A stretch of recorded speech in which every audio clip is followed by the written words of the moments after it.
Certainly, Mr. Mayor, members of the council, the next two items, actually 15.1 and 15.2, are related items, and they're somewhat unusual in that on one hand, you've got the grand jury report. So once they submit their report, we have an obligation to do a response on behalf of the city. But at the same time, we also have a Brown Act that makes it a little more challenging for you to communicate with each other in advance, figuring out what that response is going to be. To mitigate that, essentially what we do is we have staff go forward and propose a response for you.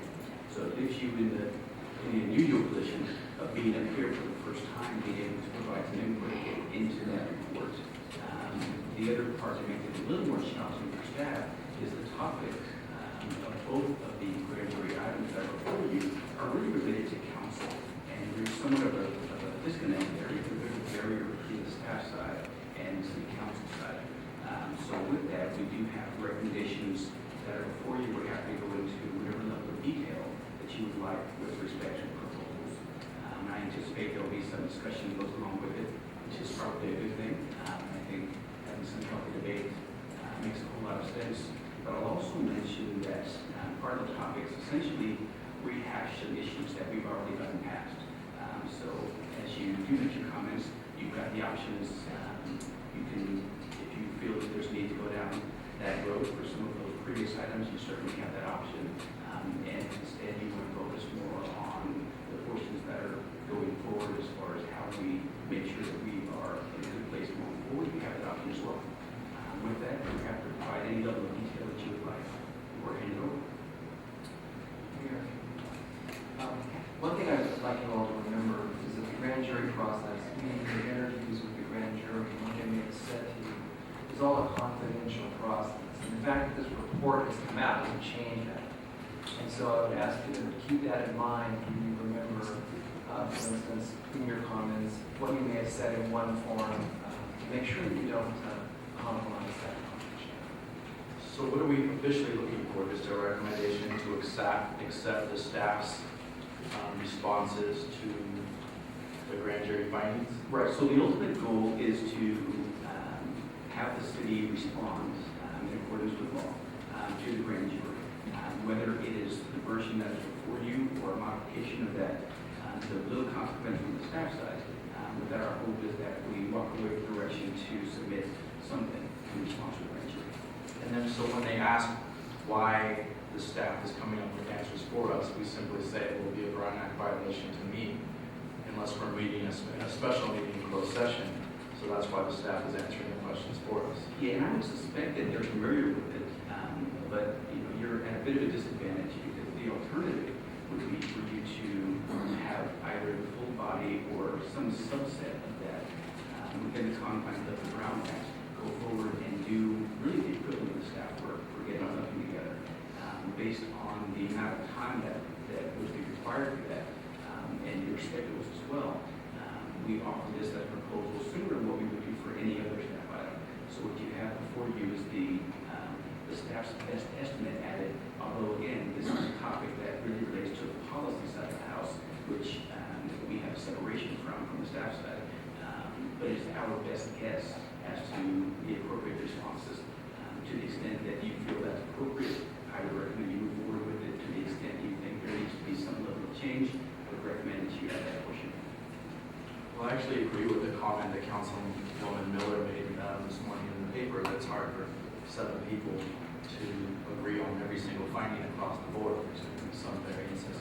But if the council wants to move forward and approve the whole thing, my only question is to the city attorney is, I've answered my questions myself as the mayor of the city, and I would just simply like it added into the record with whatever we turn into the grand jury, so that way you know how I personally feel as well. And with that said, I have no desire to discuss that tonight and rehash things from 9 months ago, especially when the city is moving in such a positive direction. I don't want to stop the momentum. So is that fine with you? It's certainly your prerogative to submit additional comments as individuals, just as any individual could comment. Councilwoman Miller? Yes, as I have said, I have no desire to rehash past anything all inordinate amount of time on it. My concern is going forward. Several of the recommendations from the grand jury on both of these items that we're going to be talking about are recommending policies and procedures that the city has failed to have. And in reading the staff reports and going back and reviewing, we do have policies that govern both confidentiality in closed session as well as the use of volunteers or interns. And so my concern is if we have those policies and they're there, I checked and I asked staff a couple of questions in terms of volunteers to other council members, previous mayors who've used volunteers and interns. Have they been aware of the policies? Have they utilized the policies, followed the policies, that sort of thing? My concern is if we've got the policies, there's a disconnect. Number one, there's a disconnect because they're not being unilaterally enforced. And frankly, I don't know if they're enforceable with elected officials.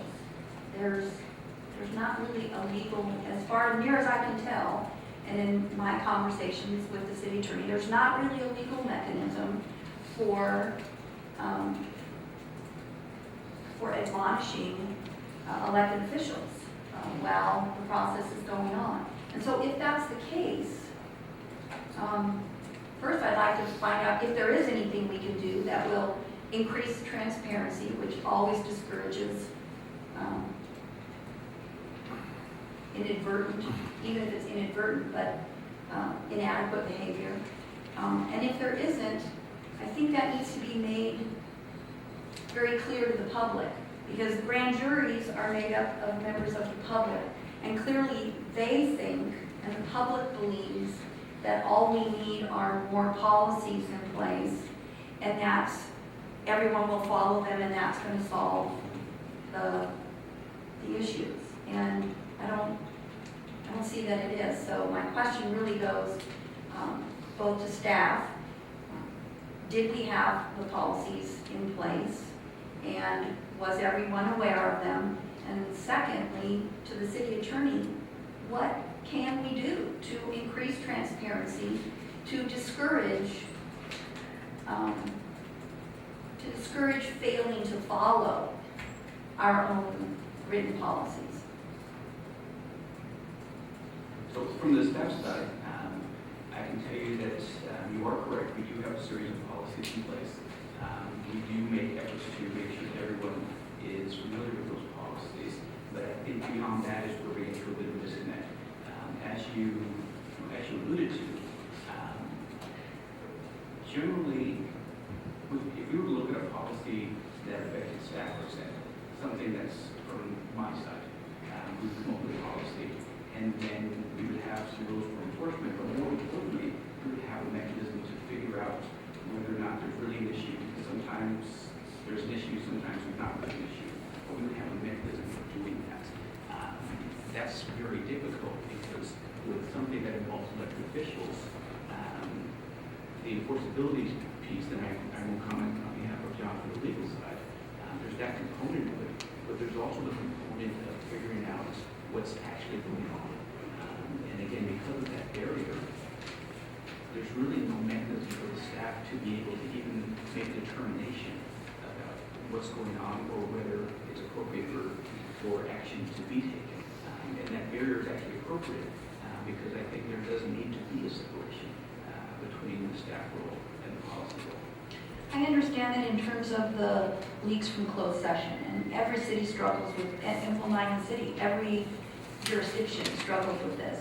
But in terms of the use of volunteers that had not been cleared through HR and we did not have the proper paperwork on, that seems to me that that's fairly easily verifiable, and that it definitely increased. There was some liability there, potential liability to the city on that. So it seems like going forward, at least that sort of failure to follow a policy that put the city in some sort of potential risk situation, that perhaps there's something that the city attorney's office can do to address that and to be the responsible entity. Since the city attorney reports directly to the council, I'm wondering if there's something we can do, because there's got to be other things than just this.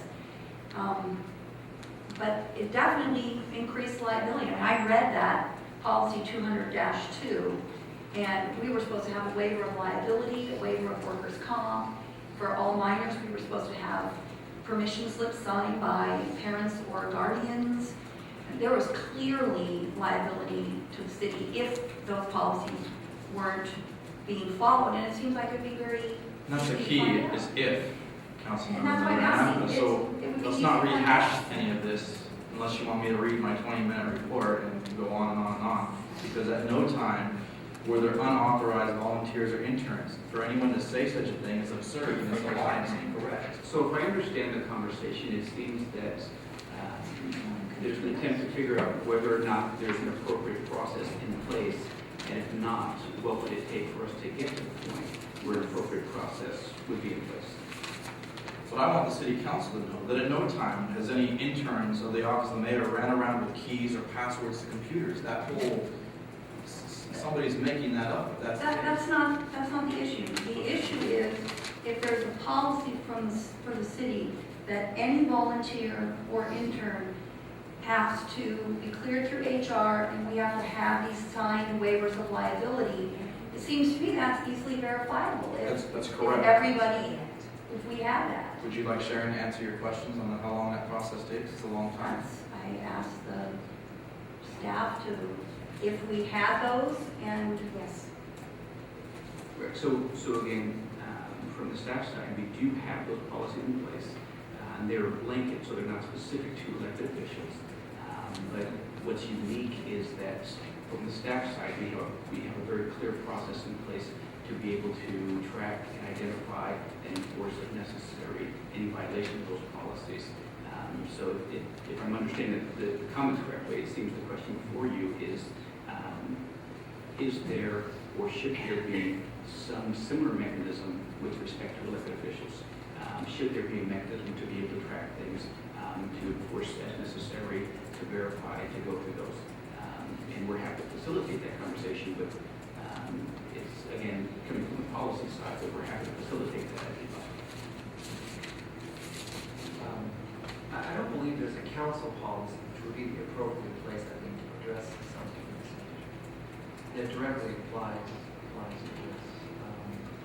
Because it is, the general city policies depend upon largely the authority of the city manager as being the supervisor of everyone in the city to have the enforcement capabilities for those policies. As to the electeds, it's quite a different thing. So I think to have that conversation as a council, to set in place whatever you would choose to do as far as maybe a reporting procedure or something that would allow each of you, for instance, to understand who's volunteering for each elected official, so you would have the ability then to put in place whatever the rules are. And then if there was a violation, you would have your policies, for instance, your censure policy, which kicks in, which is a complaint, for instance, by two council members. But those really arise at the council level. So you would have to have the ability to know if there was a violation. How do you know without, obviously, without information? So we have to look at it and see how we would do that. But to me, it would be something to the effect of understanding who's volunteering at the council level and then being able to. Then I'm confused I don't know because how I asked far- the question, are other council members and other mayors being held to this standard? And it was my understanding that all the other interns and volunteers are going through a process with HR, clearance with That's HR. It's my understanding as well. That's correct. It's a lengthy process they go through. Councilmember Zapian. Thank you. First, let me start off by expressing my appreciation for staff to help to get these proposed responses drafted. I know you guys put a lot of thought and effort into anticipating what the council's responses will ultimately be, given the fact that we have to discuss these in the setting that we do. Just two remarks real quickly. The first one relates to recommendation 2.1, and that's in the second report on the approval to responses juries, to the grand jury. In our response, we mentioned that we will be developing a criteria for how future grand jury reports will be presented to the city council in order to allow for discussion. If it's okay with the council, I would like the legislative committee to take up in concert with the city attorney's office, helping to develop that policy. I know there are a variety of ways in which we can maybe structure better going forward into the future, how we might be able to improve transparency in terms of the work that's involved in developing these grand jury responses. So that's just a general opinion that I have on recommendation 2.1. My next comment is in regards to the first report on the Brown Act, and that one is on finding 1.2. Now that one had to do with the leaking of closed session confidential information. If it's okay with the council, I would like to add the following information, because the finding there was that the council did not take any action in response to disclosures that were occurring. While our official response does state that there was an action taken, if it's okay with the council, I would like the record to reflect that the legislative committee did draft and make some reforms to council policies to strengthen and define what it meant to disclose confidential information without permission, and we also strengthen the council policy by creating a censorship policy procedure to deal with the most egregious of leaks. And so if it's okay with the council, I'd like the official response to note that the council did take proactive steps in addressing what we observed, which was the leakage of closed session information. And with that, that's all the comments that I have. Councilmember Holman. Thank you, Mayor. Going back to the matter that Kathy brought up, I think what we're talking about here, and I'm not wanting to go back to rehash everything. I'm talking more about process rather than content right now. I disagree a little bit with what she said in the fact that, there is something that can happen to elected officials, because we don't answer to you. We answer to the people of the city of Stockton that elected us. So there is a body out there that monitors what we do and how we do it. So with that being said, and that in mind, if we up here are not operating as we should, no matter what the process is in the system, whether it's the using of interns or whatever it may be, if we up here aren't operating, you can admonish us, but there has to be some way that the people that elected us know how we are operating. So I'm thinking more of a process, and I don't have it worked out in my head yet. There's a lot of room there, but I don't have it worked out yet. But I've heard things like a council of ethics committee or something like that, or something like that that can call attention to how we operate up here, so that at least the people that elect us or will re-elect us or what will know how we operate, and there'll be more transparency in the way that we, as the seven of us, do business. And I think with that being said, it will be more of a deterrent, maybe. It may have some deterrent effect on the way we operate, knowing that, someone is watching what we're doing. Right now, with the way we are now, it's like she pointed out, we operate, but who can do anything about it? And really, in a lot of instances, nobody really knows like that unless something out of the ordinary comes to the forefront, and then it's out there. But I think we ought to have that conversation somewhere down the line as to what we do and how we govern ourselves. Thank you. Councilmember Burgos Medina. Thank you, Mayor. I just had a couple of comments on 15.1 and 15.2. With regards to 15.1, I agree with Councilmember Zapian's recommendation. Do we need a vote or some kind of consensus on this? Well, when the motion is made, we would request that any changes that are desired be communicated at that time by the leader of the motion. Okay. Because in addition to those, I wanted to note that it was also mentioned several times throughout the course of how important it was to make sure that that information remained confidential. And there were, yes, suspicions, but unprovable. And so it was stressed several times how important it was to keep it confidential. With regards to 15.2, excuse me, I just wanted to mention briefly that with regards to that finding by the grand jury, I'm going to be careful because we're not supposed to talk about what we told them, right, John? Right. Okay. When we were scheduled with the appointment, it was specifically for a certain incident, and they ended up asking about a meeting that had taken place 5 months prior, which was 17 meetings prior, thousands of agenda pages prior. There were 40 findings and 33 recommendations that were asked about 5 months later, and so I question the accuracy of that report or the answers even given the circumstances under which they were asked. So in preparation, I reread our response to the grand jury, and I still agree with our responses to the grand jury.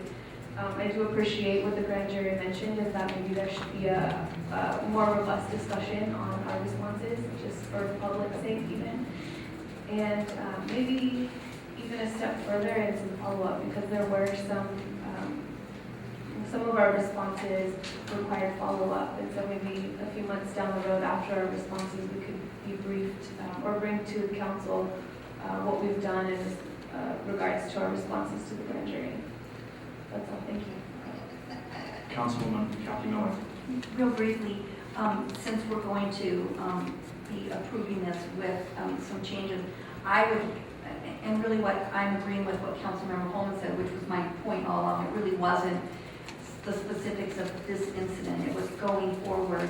I would like the legislative committee, I would like to add to that agenda that they look at something, some tightening, some new procedures, perhaps a council ethics oversight committee, perhaps some council-specific policies.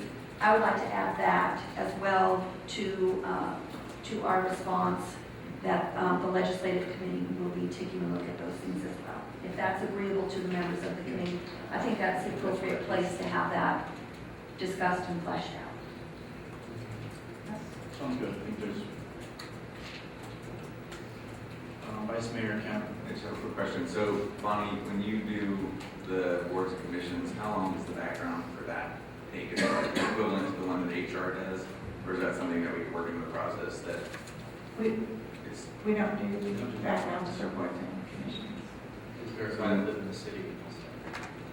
So when you do the background, that's all they check when you do that? So, We I mean, like, we don't do backgrounds for. so the volunteers that we're talking about are people that are not attended to, or... I think the volunteers that, it's my understanding that they're volunteers that are working within the city offices. Okay.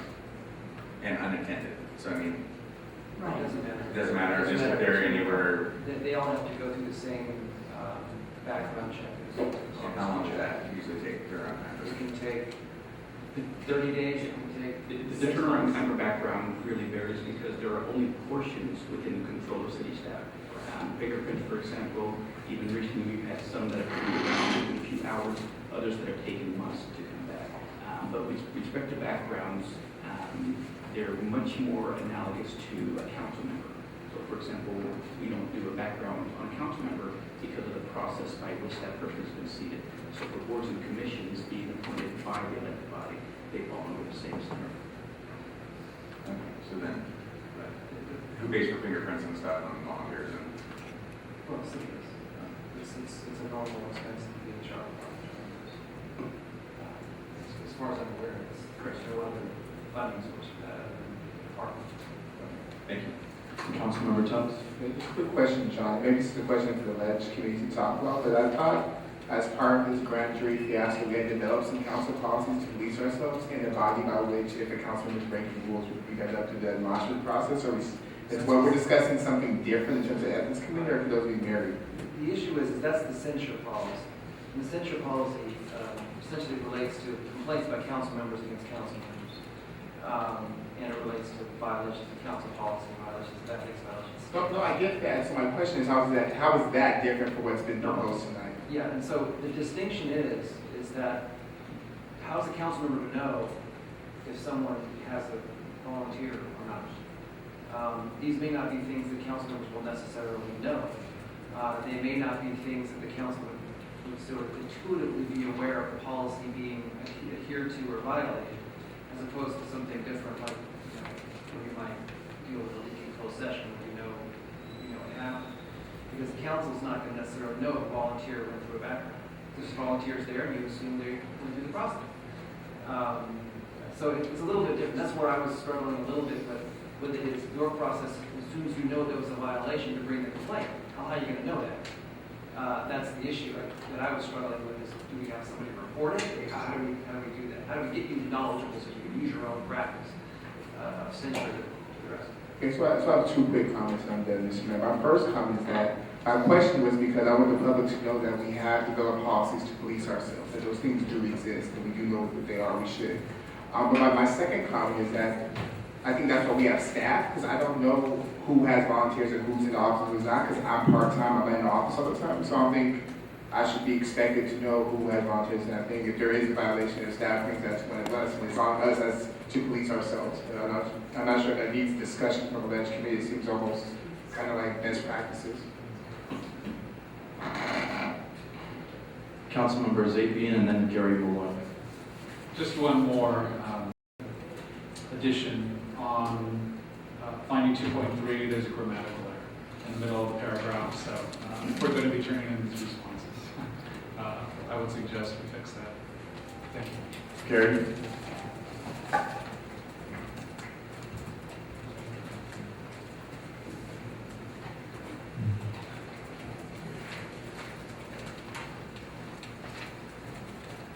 Mayor, council members, Gary Malloy. For years, the council and staff really have looked at the grand jury reports and just kind of pain in your side. And there's been very few or no discussions on anything going back to the grand jury over the last 10 years.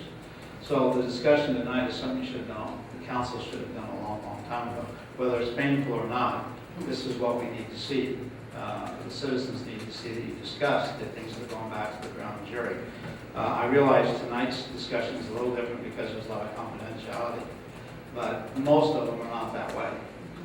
And they should be discussed, and I would hope that from now on, any grand jury thing that goes back is discussed in this open session like this from now on, because that's what the citizens want.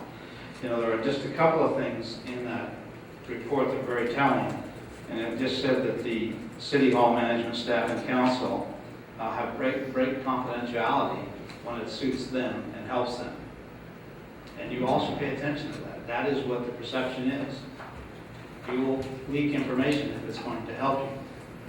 The second part is how much will the citizens of Stockton tolerate these detrimental activities by council members and staff? And that's what Mr. Holman was saying, is we need to vote you out of office if you can't do what you're supposed to do as council members. And again, we as citizens expect you to be above board. And I will tell you, over the last 10 years, when it's come to these Brown Act violations, they go on all the time in closed session. There's probably very few people can say that they haven't violated it. And everybody says human nature, but frankly, I said in situations where I couldn't say a thing in my job, and I'll tell you, if I said it and it got out, I was fired. And so it can be done, and it should be done, and don't namby-pamby it around.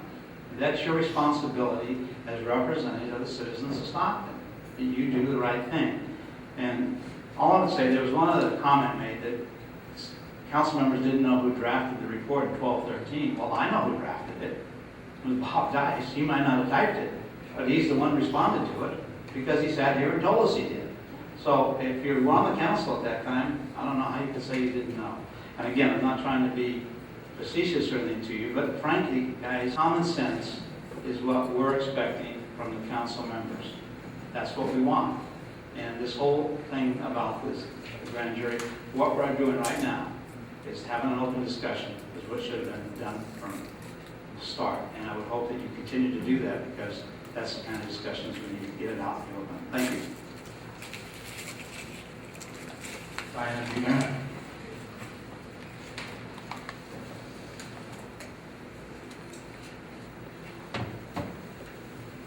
I agree, these citizens do want to know what's going on in the city, but I also want to make it clear that if you're going to make accusations, there needs to be proof. This constant rhetoric in the noise paper being put out there as fact with nothing to back it up, unsubstantiated rumors, has got to stop. That's what really makes this council look bad. If you can't throw out facts, then don't say anything. Or wait until you do find facts. But you got to quit doing the cover and giving the. I mean, if I wanted to read Entertainment Tonight or whatever those stupid magazines are, I'd go there. But I don't believe that stuff, and I rarely believe anything that's in the noise paper. Cynthia Gabriel Boyd. Alrighty then. I wholeheartedly agree with Mr. Holman that there certainly should be somebody looking at you. That is exactly what the Safe Streets Act that I've talked about before is about. It's a committee of citizens who can go in and investigate acts of the Stockton Police Department. It's just like when I came to Mayor Johnston and I showed her a copy of a complaint that I had handed to the police. And the same police officer that was listed in the complaint against him was the same police officer that called me for my comments. I said, well, wait a minute, what the hell is this? I said, you're the same person I complained about. He says, well, that's just the luck of the draw. Well, we don't elect you for the luck of the draw. Now, if your toes get crap, curl them up, because I'm going to remind you of a couple of things. It's just like when Mayor Johnston asked for the Stockton Police Department to give private patrols around her balloonery shop, whether it came from the Stockton record or not, it was true, after hours. Why should she be granted private patrols? A group of citizens would have investigated and stopped that nonsense. It's just like when Blair O-Ring, the chief of police, had the Gordon Palmer, the city manager, to write in the Weekend Review after my very first appearance in city council, all those lies. It cost the city a lot of money to settle out of court, but that didn't stop Blair O-Ring, because ultimately I was falsely arrested 2 months later because I settled out of court. A citizen review committee wouldn't have tolerated that craziness. More recently, when I came to the city council and I said that council member Tubbs was running around waste, fraud, and abusing, just after you had that big old consultation, paying all that money for people to come here and talk to you about waste, fraud, and abuse, and before the next city council meeting, I came and I said, Tubbs, you wasn't at that party, huh? But he was represented by a plaque that said, happy 50th birthday to these people. And he goes, oh, point of order, point of order. Huh? Well, it's not your dime, it ain't your time, my brother. And he said, well, the family got the wrong plaque. And I said, well, I did just like this. I said, well, maybe I was at the wrong party. But you sure did it. Point of order won't change it. And when you form that committee, I want you to be at the top of the list, my brother. Councilmember Holman. Let me be clear. And I can appreciate Ms. Boyd Thank you. and the things that she says, but I'm not advocating a citizen committee. Okay, I'm talking about the council. Okay, we can't have dialogue from the audience. What I'm talking about when I made my comments is about the council being able to manage itself. I believe the citizenry already has the avenue to deal with things through the vote. But it's just a matter of information being out there, the mechanism, and I don't know what that is, but I wasn't advocating a citizen committee to overlook and oversee the council. That wasn't mine. Just so the record's clear. Okay. I'd like to move to adopt the city's responses to both reports to the grand jury with amendments to findings 1.2 in regards to the Brown Act report and refer recommendation 2.1 to the legislative committee in the second report. Can I The request a mayor's findings. Yeah, so you want to add that, submittal of the mayor's, With the acceptance of the city. well, does the council want to submit the mayor's plan along with it? That's, I'm just asking, because the mayor asked if that was going to be. Do we need to approve that? Well, I would recommend it be in the motion so it could be together as one package. I have no problem.